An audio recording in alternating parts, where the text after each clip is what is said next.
Last episode में हमने देखा था कि मोनोजी और सीनियर चैंग फेंग के बीच में फाइट शुरू हो गई थे, जहां पर ये दोनों एक दूसरे को काफी अच्छी खासी टक्कर दे रहे थे और इस फाइट को लूशियन बहुत ही गौर से देख रहा था। तब नाइन यूजी लूशियन से कहते कि यहाँ पे खड़ी होकर ये सब देखना बंद करो और चुपचाप कोई भागने का रास्ता देखो, वरना अगर उस ब्लैक ड्रैगन के बच्चे ने इसे डिफीट कर दिया तो फिर तुम्हें खुद में भी नहीं बचा पाओगे।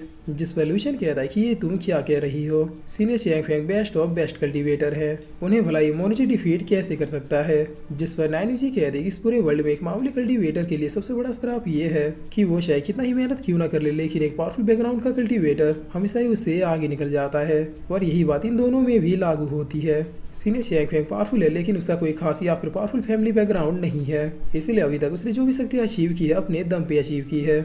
मगर यहीं पे उस ब्लैक ड्रैगन के बच्चे में केस अलग है, उसे आधे से ज़्यादा शक्ति अपने फैमिली बैकग्राउंड की वजह से मिली है, इसीलिए अगर उसने थोड़ी सी भी मेहनत की होगी तो वो बहुत ही आसानी से चैंग फेंग को डिफीट कर देगा। तब ये सुन के लूशियन कहता है कि कह दो ये झूठ है। जिस पर नाइन जी कहती कि मुझे लाखों सालों का फाइटिंग का एक्सपीरियंस है और मैं ये दावे के साथ कह सकती हूँ कि अगर ये बंदा चैंग फेंग अपना बेस्ट देकर इस बास्टर्ड को रोक नहीं रहा होता तो तुम लोग कब के ही खत्म हो चुके होते। जिस पर अब इधर मोनोजी और सीनियर फेंग के पावर से टकराने की वजह से एक बहुत ही बड़ा टोर्नेडो क्रिएट हो जाता है।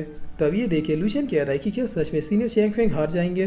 तब इधर मोनोजी कहता है कि चैंग से फाइट करना और अपने दोस्तों को बचा पाना ये दोनों तुमसे नहीं होने वाला, अच्छा होगा कि तुम गिव अप कर दो, मैं तुम्हें जिंदा छोड़ दूंगा। जिस पर सीनियर फेंग अब खुद को संभालते हुए थोड़ा रेस्ट करने लगते हैं। तब ये देखकर सुजुन थोड़ा मायूस होते हुए कहती कि नहीं ये नहीं हो सकता। जिस पर एवोल्यूशन कहता है कि जैसा कि नाइन यूजी ने कहा था सीनियर चैंग फेंग इसे डिफीट नहीं कर सकते। तब सीनियर चैंग फेंग अब दोबारा से रेडी होते हुए कहता है कि मोनोजी मैं अभी तक डिफीट नहीं हुआ हूँ। जिस पर मोनोजी कहता है कि कोई बात नहीं अब डिफीट हो जाओगे। और ये कहकर मोनोजी अब सीधे अपने स्वॉर्ड से सीनियर चैंग फेंग के ऊपर अटैक करना शुरू कर देता है। इसके साथ ही ये हंसते हुए लूशियन की ओर अपने डेडली फिंगर का यूज करता है, जिसे देखते हुए सीनियर चैंग फेंग कहते हैं कि सिटीज के बारे में तो मैं भूल ही गया था। और फिर सीनियर फेंग बहुत ही फास्टली लूशियन के पास जाके इस अटैक को डॉज कर देते हैं। तब मोनोजी अब बहुत ही हंसते हुए कहता है कि आखिर तुम खुद को बचाओगे या फिर इन लोगों को। जिस पर अब सीनियर चैंग फेंग इन लोगों से कहते हैं कि जितनी जल्दी हो सके तुम लोग यहाँ से निकल जाओ, मैं तब तक इसे रोकता हूँ। तब इतना सुनते ये लोग भी अब यहाँ से भागने लगते हैं। जिस पर मोनोजी हंसते हुए कहता है कि आज कोई भी यहाँ से जिंदा बच के नहीं जाएगा। और ये कहकर मोनोजी यहाँ पे डेडली फिंगर्स की बारिश कर देता है, जिससे ये लोग किसी तरह से बचते हैं। तब सीनियर फेंग भी अब इसके अटैक से बचते हुए अपने स्पेयर से इनके ऊपर अटैक कर देते हैं। तब मोनोजी इस अटैक से बचते हुए कहता है कि उस तुम थोड़े धीमे हो गए। और ये कहकर मोनोजी चैंग फेंग के ऊपर अपने एक अटैक को कर देता है, जिसे देखते हुए सीनियर जाओ कहता है कि क्या सच में आज हम सब यहाँ पे मरने वाले हैं। तब लूशियन कहता है कि मैंने पहले ही कहा था कि आज हम में से कोई भी नहीं मरने वाला। जिस पर सीनियर जाओ कहता है कि क्या इसका मतलब तुम्हारे पास कोई रास्ता है। तब लूशियन कहता है कि मैंने ऑलरेडी गार्डियन सेट के एल्डर को एक सिग्नल भेज दिया है और जब तक सीनियर चैंग इस बंदे से फाइट कर रहे हैं तब तक हमारे एल्डर हमें बचाने के लिए तो आ ही जाएंगे। जिसे सुनिए सीनियर जाओ बहुत ही खुश होते हुए कहता है कि लूशियन तुम तो कमाल के हो। तब सुजुन भी कहते हैं कि बिल्कुल, लेकिन आखिर तुमने वो सिग्नल भेजा कब। जिस पर लूशियन कहता है कि चुप हो जाओ वरना वो ड्रैगन का बच्चा भी इन बातों को सुन लेगा और फिर उसे यहाँ से भागने का मौका मिल जाएगा। तब सीनियर जाओ और सुजन बहुत ही फनी तरीके से एक दूसरे का मुंह बंद करते हुए कहते हैं कि वो ड्रैगन का बच्चा तो गया। जिस पर मोनोजी अब फाइट करते हुए पीछे आ जाता है और फिर इन लोगों की ओर देखते हुए कहता है कि क्या तुम लोगों को ये लगता है कि मैं तुम लोगों की फुसफुसाहट को नहीं सुन सकता। तब ये सुन के सीनियर जाओ कहता है कि धत तरीके इसने सुन लिया। जिस पर सुजुन कहते हैं कि आखिर इसके कान इतने साफ कैसे है।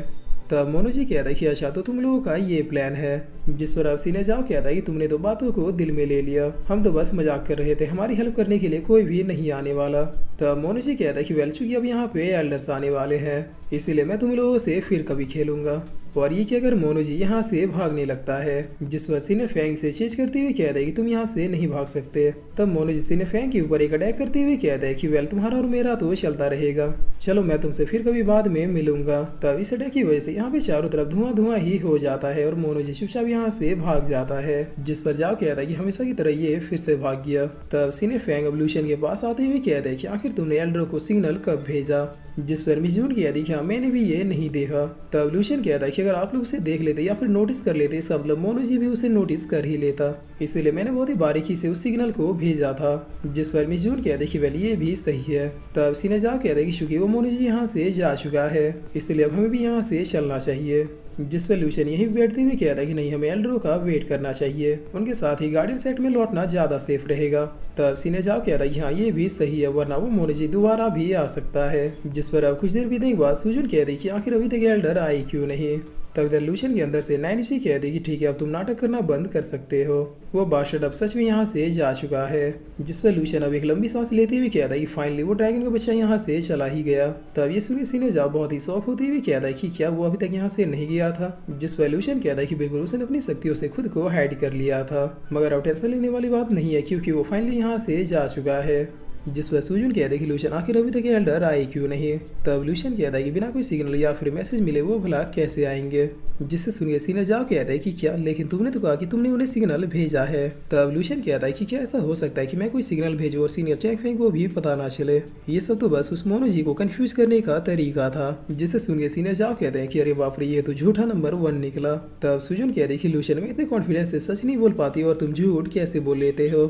जिस पर सीनियर चैंग फेंग अब हंसते हुए कहते हैं कि लूशियन आखिर तुम्हें कैसे लगा कि ये प्लान काम कर जाएगा, क्योंकि मोनो जी को बेवकूफ बनाना उतना भी आसान नहीं है।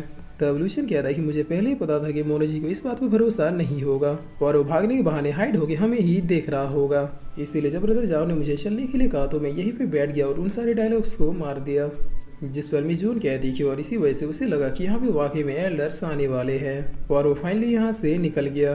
तब लूशियन कहता है कि एग्जैक्टली यही तो मेरा प्लान था। और अब सीनियर चैंग फेंग लूशियन से पूछते हैं कि लूशियन क्या ये बात सच है कि तुम्ही ने मास्टर बाई को मारा है। तब लूशियन कहता है कि हाँ लेकिन इसमें सीनियर्स ने भी मेरी बहुत ही ज़्यादा हेल्प की है। जिस पर सीनियर चैंग फेंग कहता है कि लूशियन तुम्हें डेथ तक फाइट करने की क्षमता है और ये चीज़ वाकई मुझे अपने बचपन की याद दिलाती है। मैं ये दावे के साथ कह सकता हूँ कि तुम एक दिन एक महान कल्टीवेटर बनोगे। तब लूशियन भी बहुत ही खुश होते हुए कहता है कि सीनियर चैंग फेंग ने इतना कह दिया यही मेरे लिए बहुत है। और फिर सीनियर फेंग कहता है कि अगर तुम एक सीनियर हो तो फिर मैंने तुम्हारा नाम पहले कभी क्यों नहीं सुना। जिस पर मिस जून कहती है कि फेंग ये कोई सीनियर डिसाइपल नहीं है, ये तो एक फ्रेशर है जिसने इस साल गार्डियन सेट को ज्वाइन किया है। तब ये सुन के सीनियर फेंग भी बहुत ही ज़्यादा शौक हो जाते हैं और शौक होते हुए कहते हैं कि कहीं तुम वो तो नहीं जिसने लीतोंग को डिफीट किया था। जिस पर मिस जून कहती कि हाँ ये वही है और इसीलिए हमने इसे अपनी टीम में लिया था। तब सीनियर फेंग कहता है कि मैं कभी ये कहता नहीं लेकिन तुम टैलेंट के मामले में मुझसे भी एक कदम आगे हो। जिस पर लूशियन कहता है कि ये सीनियर का बड़प्पन है लेकिन मैं कभी भी सीनियर की बराबरी नहीं कर सकता। तब सीनियर चैंग फेंग मिस जून से कहता है कि अब तुम आगे क्या करने वाली हो।